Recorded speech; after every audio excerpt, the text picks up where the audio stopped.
Esta es la entrevista de Fausto Yepes, hoy con... El contacto hasta ahora es con el doctor Augusto de la Torre, coordinador de la Comisión de Reformas del Instituto Ecuatoriano de Seguridad Social, precisamente para hablar sobre la crisis del IES que se profundiza. ¿Hay o no una salida? Le consultamos ahora mismo. Doctor de la Torre, gracias por estar con nosotros. Fausto Yepes le saluda, bienvenido. ¿Cómo está, Fausto? Un placer estar con usted y con la audiencia. Si me permite, me gustaría empezar haciendo una aclaración. Claro que sí. La comisión no se enfoca en el IES como institución. Acuérdese usted que el IES como institución tiene a su cargo la administración del sistema de pensiones ecuatoriano llamado invalidez, vejez y muerte. Así es. Pero también tiene a su cargo la administración de otros fondos y otros seguros, incluyendo el seguro médico.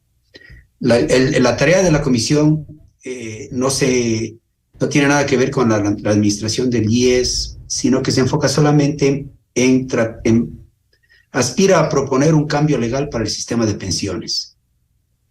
Ahora bien, doctor de la Torre, gracias por la aclaración. Y precisamente un poco también tiene que ver con el tema de pensiones. Hay una salida, porque se habla del déficit, no hay cifras tampoco, se han escuchado varias cifras respecto del déficit para el fondo de pensiones, por un lado, pero todo esto es parte de una crisis generalizada en el IES. ¿Hay una salida? Mire, el IES enfrenta problemas serios de gestión y de administración que no son nuevos, sino que vienen arrastrando desde hace mucho tiempo. Y estos problemas reflejan una serie de cosas. Por un lado, las decisiones políticas de ir aumentando beneficios sin una identificación buena de las formas de financiamiento de esos beneficios, tanto en el ámbito de salud como en el ámbito de pensiones. Se han ido proliferando beneficios sin financiamiento. Por otro lado, ha habido un proceso de politización de la institución que antes tenía mucho prestigio, mucha credibilidad en la sociedad y una razonable autonomía. Se ha ido politizando y en la percepción general se ha vuelto una especie de botín político. Luego han habido problemas en el funcionamiento de su gobernanza. Fíjese usted, hemos tenido tremendas dificultades en el reemplazo de los vocales, cosa que el gobierno actual está tratando de solucionar. Luego ha habido decisiones fiscales y problemas fiscales que han hecho difícil que el fisco pueda cumplir con el mandato de la ley de pagar ciertos montos al IES, y también con un periodo durante el cual se interrumpieron los pagos por decisión en el gobierno de Correa, una decisión que fue revertida posteriormente. Durante 3 años el gobierno no le pagó al IES la contribución que la ley le exigía con respecto a pensiones. Todo esto son problemas que se han ido acumulando, pero quizás el problema más de fondo y más estructural es que tenemos un sistema de pensiones que está diseñado para una población más joven. Y en las últimas décadas, particularmente desde el año 90, 95 hasta acá, la población ecuatoriana ha ido envejeciendo. Tenemos cada vez más jubilados en relación a los aportantes afiliados, y cada vez los jubilados tienen una expectativa de vida mayor. Entonces los parámetros del sistema entraron ya en colisión con esta realidad demográfica. Y eso es lo que hace que el sistema, incluso si se arreglan estas deficiencias administrativas y de gestión de las que hablábamos antes, el sistema está inherentemente imposibilitado de cumplir con sus promesas por el cambio demográfico. Eso requiere una reforma legal para adaptar la situación. ¿Y podemos decir que el sistema está colapsado? El sistema, en un sentido actuarial, está quebrado. En un sentido de caja, todavía no. Todavía, a diferencia del sistema de salud, en donde se notan problemas de caja muy fuertes, el sistema de pensiones todavía hay la suficiente caja para pagar las pensiones, y va a haber suficiente caja si el gobierno hace bien las cosas y el IES hace bien las cosas, como me parece que ese es el esfuerzo. Va a haber caja para pagar pensiones por un par de años más, sin problema. El problema es que viene después de los 2 años. Entonces, en los sistemas de pensiones, que son sistemas de largo plazo, lo que uno tiene que hacer es no esperar hasta que uno esté al borde del precipicio, sino hacer los arreglos para no caerse al precipicio. Por eso creemos que el trabajo de la comisión en estos 4 meses le va a presentar al presidente y a la sociedad una propuesta de reforma legal que nos dé un sistema de pensión equitativo, eficiente, viable, decente, para los siguientes 50 o 100 años. Y hacia allá vamos un poco, porque la reflexión de alguna forma sí es preocupante. 2 años no son nada en este sistema de pensiones. Hay preocupación, de hecho, por lo que puede ocurrir después de estos 2 años. Pero las propuestas concretas de cambio, ¿cuáles son? ¿Qué es de eso que el gobierno debería hacer bien? ¿Cuáles son las cosas que el gobierno debería hacer bien para que esto no ocurra en los 2 años y estemos lamentándonos seguramente ya con el gobierno siguiente? Bueno, los temas administrativos y de gestión son los que priman en este caso, que implican hacerle a la institución más eficiente, mejor servicio al público, asegurarse que el flujo de pagos entre el fisco y el IES fluya más o menos bien, que el IES pueda documentar las deudas que no están documentadas todavía para que pueda llegar a un arreglo con el MEF, con el Ministerio de Economía y Finanzas, y un plan de pagos de esa deuda que aún no ha sido documentada. Entonces hay una serie de cosas que se pueden hacer para mantener el sistema a flote sin cambio legal. Pero vamos a necesitar un cambio legal para que el sistema sobreviva más allá de 2 años y tenga credibilidad para los siguientes 50 o 100 años. Y ese es el objetivo, de la comisión. La comisión le audita al IES, no se mete en la administración del IES, tampoco la critica, tampoco es un vocero del IES, tampoco es un vocero del gobierno. Es un grupo de la sociedad civil que, a través de consultas con la población y con sustento técnico, le va a presentar a la sociedad una propuesta para la reforma del marco legal para el sistema de pensiones, que no es el IES necesariamente. Acuérdense que el sistema de pensiones ahora está administrado por el IES. En el pasado estuvo administrado por una cosa que se llamaba la Caja de Previsión Social. Entonces a la comisión le interesa pensar cuál será el mejor arreglo legal para administrar el sistema de pensiones ecuatorianas y cuál será ese sistema de pensiones ecuatorianos que nos dé pensiones que sean suficientes, decentes, razonables, que respeten principios de equidad, de eficiencia, de viabilidad. Ahora, revisando los 2 temas, yo creo que es importante también antes de plantear cuáles son las reformas legales que sugieren desde la comisión, cuál es el diagnóstico inicial sobre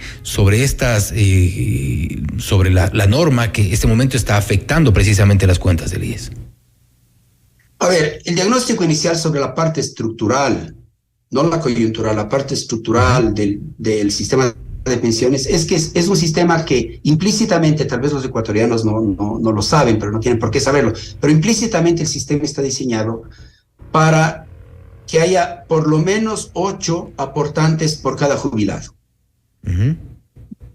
El cambio demográfico ha sido tal que ahora tenemos solo 5 y un poquito más aportantes por cada jubilado. Entonces ya los aportes ya no bastan para pagar los pagos de pensiones. Fíjese usted un número. En 2010 teníamos un poquito menos de 200,000 jubilados. Ahora tenemos 488,000 jubilados. O sea, en cosa de 10 años más que se ha duplicado el número de jubilados, pero no se ha duplicado el número de aportantes. Entonces la relación entre jubilados y aportantes se ha reducido y por tanto tenemos un déficit que va creciendo en el tiempo por este cambio demográfico. Y si hablamos en términos generales, inclusive ahí ya incluyendo el tema de salud, que yo entiendo que no es parte de los puntos en esta discusión, pero hay también muchos más beneficiarios. Nos referimos a los hijos de los afiliados que se los incluye en algún momento. Claro, tanto en el lado de pensiones como salud, la dinámica política ha hecho que los políticos ofrezcan más y más beneficios, más y más promesas, tanto para el lado de la jubilación como en el lado de salud. Pero no se han preocupado de ver cómo se van a financiar esos beneficios y esas promesas. Y ahora estamos en una situación en donde el déficit en el sector de pensiones es explosivo. También el déficit en salud es explosivo, pero la comisión no se va a meter en ese tema. El Ecuador va a necesitar, creo yo, en mi opinión, una reforma legal también para su sistema de salud pública.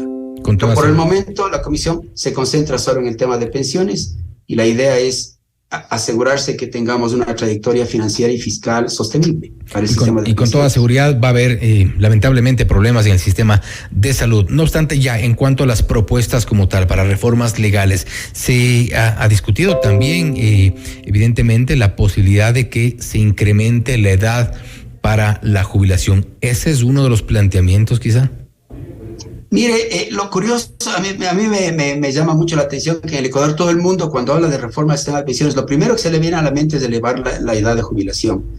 Pero lo que creo que los ecuatorianos tenemos que entender es que las reglas para definir el beneficio pensional incluyen 1, edad de jubilación, 2, años de cotización, 3, la combinación entre edad de jubilación y años de cotización, 4, el número de salarios que se toman en cuenta para calcular la pensión, 5, la pensión máxima, 6, el ritmo al cual el derecho a una pensión va creciendo por cada año de cotización, 7, cuántos aportes se hacen por número de sueldos. Ahora en el Ecuador se hacen 12 aportes con base a 12 sueldos, pero se pagan 14 pensiones. Todas estas son los que los especialistas llaman los parámetros del sistema de pensiones. Y entonces una reforma paramétrica, una reforma de los parámetros, incluye alguna combinación o calibración de cualquiera de estos parámetros de tal forma que una vez calibrados nos den una proporcionalidad más estable entre aportes y pago de beneficios pensionales. Entonces este es el balance que hay que buscar a través de las consultas con la población. ¿Qué tipo de menú prefieres? ¿Prefieres uno que tenga una entrada más fuerte y no tenga postre, o prefieres uno que tenga postre y entrada? Eso es equivalente a decir qué parámetros quieres calibrar. ¿La tasa de aporte? ¿O prefieres tener un poquito menos de beneficio? ¿Cómo lo hacemos eso? ¿A través de más años de cotización y combinado con edad? ¿O tomamos en cuenta más años de sueldos para calcular la pensión? Ahora solo se toman en cuenta los 5 mejores años de remuneración. Y eso genera, por ejemplo, unos comportamientos muy oportunistas. Por ejemplo, en las reglas actuales del sistema, si uno llega a tener 70 años, con 10 años de cotización puede jubilarse con una pensión bastante generosa. Entonces hay muchos ecuatorianos que se afilian al sistema a los 60 años de edad, y cotiza por 10 años, y en esos 10 años escoge 5 años con un salario alto sobre el cual cotizar, y en 10 años se jubila con una pensión bastante generosa, lo cual es bastante inequitativo frente a otros ecuatorianos. Ese no será un número significativo de afiliados. No todo el mundo puede trabajar entre los 60 y 70 años con remuneraciones importantes o con aportes importantes como para obtener una jubilación importante como usted lo ha mencionado, pero... Vamos a ir ofreciendo las estadísticas para que la población la lea. A mí me asombró que hay un porcentaje muy alto de jubilados con 10 años de jubilación, la mayor parte de los cuales tiene 70 años. ¿Qué porcentaje? Con 10 años de cotización, perdón, la mayor parte de los cuales. Entonces sí, las estadísticas las vamos a ir mostrando para que la población se dé cuenta cuál es la población de afiliados, cuáles son los patrones de jubilación, qué es lo que la gente escoge y por qué. Y me parece que eso ayuda mucho a entender en qué sentido el sistema es inequitativo y en qué sentido se pueden hacer reformas para que sea más equitativo y más sostenible.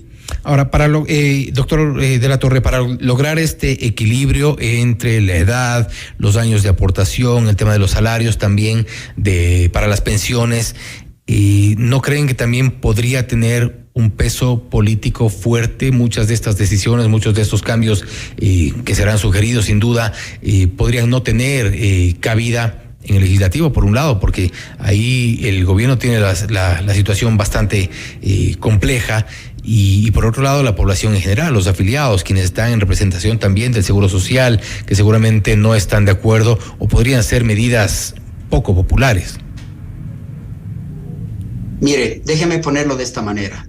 Toda decisión sobre una política pública de la importancia del sistema de pensiones tiene un componente político porque afecta a la polis, a la convivencia de la sociedad en una estructura institucional política. Entonces no se puede negar que esto tiene un elemento político. Por eso es que la propuesta que le hemos hecho al presidente es dividir el proceso en dos. Que primero hay un proceso social de consulta y socialización y discusión y conversación civilizada sobre el tema, con sustento técnico, que luego se produzca una propuesta para discusión más amplia en los ámbitos políticos, con la esperanza de que habiendo pasado por este filtro de consultas, este filtro de sustento técnico y de conversación social, lo que se presente a consideración de la sociedad y del presidente sea algo que tenga un poco más de legitimidad y sustento. Eso primero. Segundo, no hay nada más político que la fractura y ruptura de un sistema pensional. Eso sí tiene costos políticos. Si bien el acuerdo social para llegar a arreglar el sistema puede tener cierta tensión, indudablemente, la tensión política y social mayor ocurriría si no nos ponemos las pilas, como dice mi hija, para arreglar este problema y evitar que en 2 o 3 años empecemos a tener problemas del pago de pensiones. Eso me parece que hay que hacer este balance entre las implicaciones políticas de lo uno y de lo otro. A la larga, hay que llegar a un consenso social. Y mire usted, el consenso debería involucrar incluso a las futuras generaciones que no tienen voz. Pero en la medida en que no arreglemos el problema, les estamos pasando toda la factura a las futuras generaciones. Que son las que van a pagar las consecuencias. Y tampoco podemos pasarle todo el problema al fisco. Claro, y que son las generaciones futuras las que van a pagar las consecuencias. Y creo que, de todas formas, hay algo claro, y es que las reformas dentro de la seguridad social para el tema de pensiones, entre otros, y el tema de pensiones que corresponde a la Comisión de Reformas del IES, son de momento una prioridad. Así es, sin descuidar y sin olvidarse de que también vamos a tener que hacer un esfuerzo por vías separadas sobre el tema de salud pública en el Ecuador. Así es. Doctor de la Torre, le agradecemos por haber estado con nosotros, por darnos una visión de lo que serán estas propuestas para reformas en la seguridad social. Como decíamos, algo necesario y pues urgente. Gracias por haber estado con nosotros. Un placer, muchas gracias. Adiós. Gracias. Ha sido el doctor Augusto de la Torre, coordinador de la Comisión de Reformas del Instituto Ecuatoriano de Seguridad Social, hablando sobre algunas de las propuestas que podrían nacer para reformar principalmente el sistema de pensiones. Un sistema que, si es que no se ejecuta, sobre el cual no se ejecuta cambios en los próximos meses, quizá el próximo año, en 2 años podría ya colapsar. Ahora mismo hay problemas en el sistema de pensiones. Esto es Notimundo Estelar, siempre bien informados.